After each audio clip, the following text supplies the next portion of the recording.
What's up guys, welcome back to another GGF video, and today I'll be taking a look at the Syncro chassis from Seasonic. Now you may have seen the time-lapse build I did on this unit about a week or so ago, but I had a lot of questions about what this whole device is, what does it do, is it a power supply, is it a case, and so on. Well, it's actually both. You can buy the Syncro as a combo set, or you can buy the case on its own, or you can buy the power supply on its own.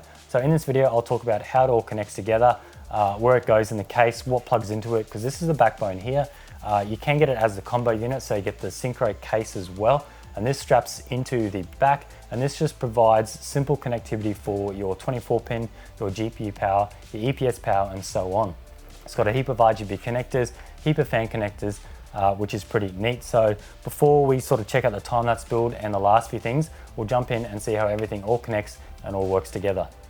Extending on from the Connect we saw last year, Seasonic are back with what they're calling Syncro. This isn't just the modular PSU backbone we saw last time, but actually a complete chassis. And what makes this special is the included 650 watt gold rated power supply and built-in modular connectivity. Inside the packaging is the power supply on top with the included Syncro modular backbone. I'll cover this a little bit more later on. Inside the accessories box we find a case for screws and whatnot, some Velcro cable ties, and some very sexy looking gloves. Starting with the chassis exterior, Seasonic has gone with a clean all black look with some brushed aluminum on the front and on the edge of the glass side panel, which acts as a handle for opening. The case comes in at 493mm high, 537mm deep, and at 234 wide, so you're looking at about a standard mid-tower chassis. As Seasonic mainly specialise in power supplies, I can see the Syncro has a very Antec OEM feel to it. Branding is kept to a minimum with a Seasonic logo at the front and a subtle Syncro logo on the top. Whilst at the top we find a magnetic removable dust filter and access to all the chassis I/O. Here we find the power button with built-in power LED, reset switch, audio ports, two USB 3.0 Type A and a USB Type C port. The front also hides a slide-out dust filter for easy cleaning and snaps back into place via magnets, while a slide-out dust filter can be found at the bottom as well. The main tempered glass side panel comes in at 4mm thick, is removable, and has about a medium tint to it, while the left side is a more basic slide-out steel panel with a cutout to show off that Syncro modular unit. Moving on to the inside, and this is where the real fun begins, but first I need to cover the included fans. If you've used some old school Scythe Gentle Typhoons, then you're going to love these. Seasonic includes 4 Nidex servo dual ball bearing fans with the Syncro. These truly are an amazing fan. First impressions inside the chassis, we find an inverted ATX layout, PSU at the bottom with 3.5-inch hard drive storage at the front. Moving on to the elephant in the room, and that is the Syncro modular backbone. The power supply is installed normally how any PSU would, then is connected to the modular backbone. This unit hosts a heap of ports including 7 5-pin ARGB headers, 7 PWM fan headers, dual 8-pin EPS motherboard connectors, 6 peripheral connectors, 6 GPU connectors, and a standard 24-pin motherboard connector. Unscrew and remove the stock cover plate from the chassis and mount the Syncro unit in place. The idea behind this is to move all power supply connectors from the PSU itself to more convenient places around the case. As you can see with the backbone installed, the 24-pin lines up, while having a bunch of GPU power roughly where the video cards will be installed. The case itself supports up to EHX motherboards, but keep in mind this pushes the 24-pin very close to the 24-pin connector on the Syncro. You may find you'll need very short custom length cables to make this work, and motherboards with right angle 24-pin power make this even harder. Standard ATX motherboards are no doubt the best option for this chassis. GPU length, I had no issues here, up to 345mm before reaching the GPU power connectors on the Syncro backbone, while CPU cooler height is up to 180mm. For storage, there's 2 removable cages at the bottom front of the chassis. These take either 2 3.5-inch hard drives or 2 2.5-inch SSDs. These cages can be moved to under the PSU shroud and out of sight, thus opening this area up for thicker radiators or pumps. Around the back we find 3 2.5-inch SSD sleds which mount all SSDs connector side up. I think this works well as cable routing runs along the top of the chassis and power feeds directly into the Syncro backbone. Fan and radiator support in the Syncro are pretty good. The front, top and rear can all take 120 or 140mm fans, 3 at the front and top and 1 at the rear. The PSU shroud can also handle 1 one 20mm fan for extra cooling, but keep in mind this fan may come in contact with large motherboard VRM heatsinks. For radiators, the two main locations are the front or the top. Both will take a max 360mm radiator, but things start to get tight with two EKPE 360s. If going with a dual radiator setup, I recommend keeping them to a max thickness of 14mm. This config required the front radiator ports at the bottom and the top towards the rear of the chassis. The front can support a thick 60mm radiator by itself, but take note of the GPU connectors on the Syncro modular unit. If using the first GPU row, radiator thickness and fans is limited to 75mm. Using the far right row of the GPU connectors allows up to 95mm for radiators and fans. For a top-mounted radiator only, clearance is basically unlimited unless using two GPUs, which I doubt many people will be doing these days. Now that's most of it covered there. Before I go over the price and a few other things, for those of you who haven't seen the time-lapse build, let's take a look.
Now there's just some last few things I want to cover before I go over the price of the Syncro.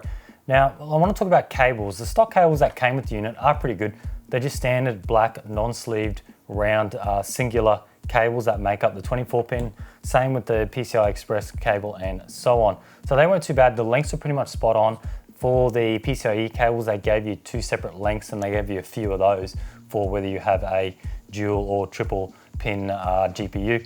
Now the issue I had was going down with the route of sleeved cables. I did hit up Cable Mod to produce some sleeved cables, but first you probably need to know that the Syncro modular unit does not use extensions, so you can't just grab PSU extensions, plug them straight in and away you go. They use a custom PSU pinout, just like most power supplies on the market. You can't interchange them. They're all sort of unique to that specific series of power supplies, and that is the same with the Syncro. So I had to send off that pinout to Cable Mod and they produced the pin out all the cables for me. I'd pretty much say the 24 pin looks like it is 1-to-1, but once again, it still is an extension because it has the wrong ends on it. But the PCIe cable here, you can see, is definitely custom. Now, the reason why I didn't go with sleeve cables in the final build, a lot of you noticed, they said, oh, sleeve cables would have worked really well, is especially the PCI Express, is it uses the splices in the cables. That's when you notice there's a bit of a join in the middle. It goes from 1 to 2 cables, and it just didn't work that well, as being so short, it just didn't naturally want to bend, and especially with the cable combs and then the splices. And as you can see, this is the cable I was trying to use, and it just didn't look good in the build. So in saying that, if you do want to get cables or you do pick up one of these cases, I'd highly recommend, you're probably going to need to go with a very, very custom specific sleever, and you'll have to get the bend ratio exactly right, because if it's not right, as soon as you start bending these more than what they're naturally meant to bend, but as you can see, this 24 pin is pretty straight. As soon as I start bending it, it wants to push the inner cables out the side, and then you get a much thicker cable out there. So you need to get the bend ratio right. As you can see, the ones that came from Seasonic are already slightly bent, so that does help already, and then you can normally get that direct curve just like that pretty nicely. So in the end, I ended up going, I still went with cable mod, but I went with the new SFF cables. Now the reason why I went with those is they bend really nicely. They don't have any sleeve on them. They don't sort of kink when you do bend them, and the sort of the plastic around the cable, like the insulation, is much thinner as well. That gives them a much nicer curve. And also the splices. So this is the exact same type of cable here, but the splice, as you can see, these two chunky splices in this cable, it just doesn't look good.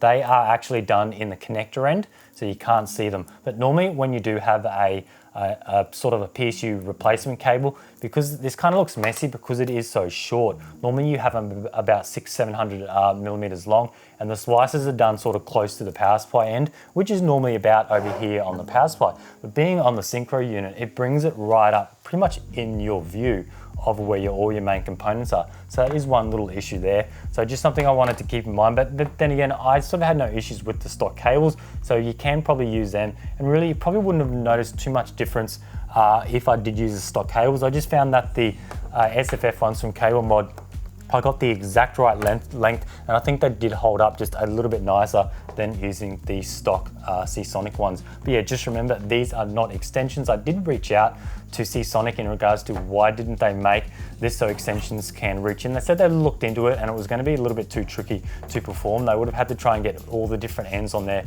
which they weren't able to do. But in saying that, this is really Seasonic's first case in this whole sort of market of producing sort of cases for the future, something different than what we already have. So I can expect Seasonic to be producing more of this type of system where you have your power supply connectors dotted around the case like this. So I guess in a few years we may see this improved on. I want to cover the rear, you can't really see it here, I'll throw up some shots, the rear cabling area. Now I left this completely stock. I didn't spend hours and hours routing cables, cutting cables to length. This is exactly stock on how it looks. Just ignore the big rubber tube. I did run a bit of tubing that ran along the bottom, up the top, and then around the back. That was just to keep all these lines minimal, because I managed to hide 2 or 3 extra tubing runs by using the black tube around the back. But apart from that, everything else is stock. And you can just see how clean the system looks. Now I do have 1, 2, 3, 4, 5, 6, 7 fans all connected in this unit. They all run down the side of the Syncro unit, which in the case it sits like this, and they all just plug in down the side, and that worked out really nice. And bear in mind, they do have the same amount of RGB connectors as well. I didn't really have much RGB, it was just the GPU terminal, which I decided to run off the motherboard header. But if I did have a heap of RGB fans, I could have run them all off the side there, and it would have been just as clean. So I'm really happy with how the cable management works in the system. Very clean, very easy to do.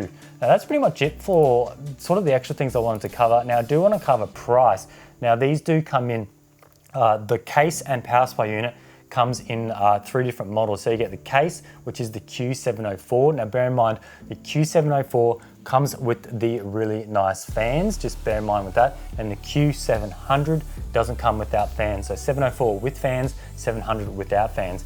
So you can get the Syncro Q704 with 3 different power supply variants. You can get the 850, a 750, and a 650. So the one I unboxed during this review and reviewed the chassis was the 650, but in this build, I was also sent an 850. So the 850 is in the build, and then the 650 is what I was sent in the final product. And the power supplies are basically the same, all pinouts, everything's the same. It's just the wattage, which is different. But I do think the 650 here is gold, but I do think the 850 might be platinum. I'll have to check up on that, but you'll see it in the links when these do go live as well. So you've got the three options, this 850, 750, 650. So for the 650, for the power supply and the case, you're looking at $310 US.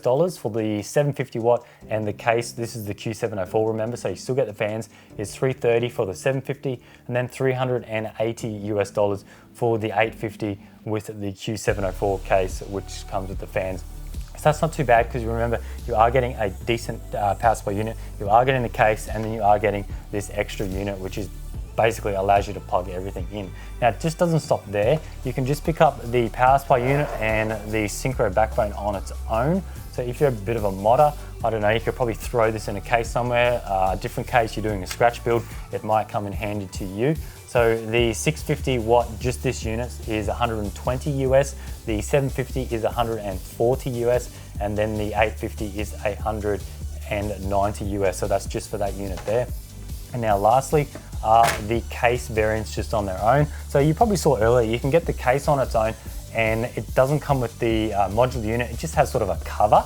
And then the back of the case has another cover, which is, it's got magnets and you can screw it on, and that's just basically a cable cover.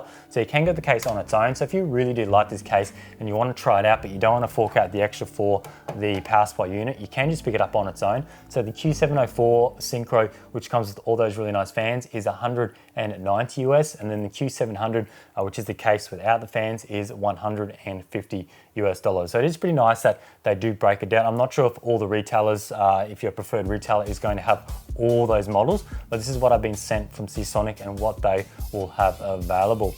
So that is pretty good. I guess that's pretty much it on this review. I'll just talk about the build itself. In terms of this build, I want to do something really clean. I know a lot of you guys in the comments always talk about these inverted ATX motherboard layouts. I don't really mind it. You did notice that the motherboard has been fixed up, and also a lot of you guys did comment, did I swap the motherboard halfway during the build process? That is no, I actually just painted the VRM heatsinks and also the chipset heatsinks and the M.2 heatsinks. I really thought the original grey W480 motherboard from ASUS did look a bit out of place, because I think this case is very sleek, it's all black, and I think having that grey would have just popped out too much, so I did paint it all black, and by doing that, it meant I painted over the logos, so I had a chance to redo the logos with my vinyl cutter, and then I could put them the right way. And I think some of you picked up on it, they noticed, hey, ASUS did the logos right for this layout. Well, they didn't really, I made them right when I did paint it. So that turned out nicely. The only thing is this terminal. These terminals do pull off. I could have left it off like that, but it just doesn't look as good. So now you have no logos upside down. It's just a pity you can't just reverse it like this. It doesn't line up. Like, yeah, I probably could have cut it there, and I could have just got the GeForce RTX logo, but I do use a lot of these in like future builds and stuff. So I do destroy a lot of gear. When I mean destroying, I don't deliberately destroy it, but I do destroy a lot of gear for builds where it's only a one-time use, where I'll hack it up or I'll paint it and so on. But I thought a build like this, I really didn't need to invert that. And I don't mind the look of it really, it's just one thing. And to me, I think something upside down isn't really classed as OCD. For me, OCD is if you have a few things in parallel and one thing is slightly off. But I think having something upside down when the whole case is sort of meant to be upside down isn't too bad. But yeah, that's just my sort of terminology of OCD. But in saying that, yeah, I didn't want to go overboard with our RGB. I wanted to do a very clean build. That's why I stuck with these really nice fans. I actually requested a few more for the build because you only get the 4. I requested 3 more. I did notice a few people commented, oh, that these fans look cheap and nasty, but these Nidac Servo fans are very, very nice fans. They're basically the gentle Typhoons, heaps of airflow, very silent. So yeah, It's not just RGB fans that can perform, well, in saying that, I don't think RGB fans perform that well, but in terms of things like Noctua, it's normally the more bland fans that do perform better, and also things like the EK Vardas as well. They're quite bland looking, the non-RGB versions, and they perform very good as well. And then apart from that, it's just an Intel layout, G.skill RAM, and then just the simple little build with all the EK torque fittings. And once again, I went with the blue rings to match the rest of the system. But yeah, overall, I think this case is pretty decent. You can fit some OK radiators in here. I've got the EK PE 360 at the top, PE at the front, and going with an XE would have been a bit tight. As you can see in this corner, it is very tight already. I did have to flip the rad upside down so the ports could come out here. But in saying that, I think flipping the rads upside down makes it much easier if you are going with the pump res combo down the bottom, because that makes it easier to feed in and out. You don't have to worry about bringing tubes up the top and so on. One thing I haven't covered is sort of pump reservoir support in this case. I don't think Seasonic was focusing too much on producing a high-end water cooling supported case. I think they started off with the basics, and maybe in the future they'll work on that. So I went with just an EK mount that mounts on the 120mm fans. But in saying that, the whole bottom of the case is full of mesh, so there's no reason why you can't have an EK pump res combo that does have feet that allows them to bolt onto a floor or something, and you could probably get a few of those holes to line up. But yeah, that's pretty much it for all of this. I just want to thank Seasonic for sending me this out. This is actually my second revision.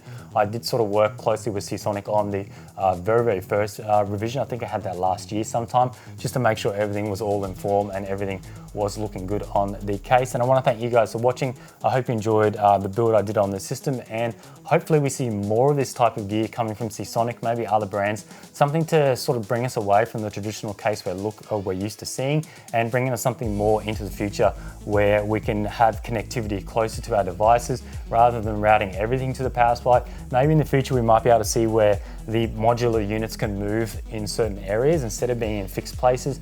Maybe they can move a little bit more to sort of adjust to the specific motherboards and video cards we choose. But anyway, thanks for watching, and see you next time.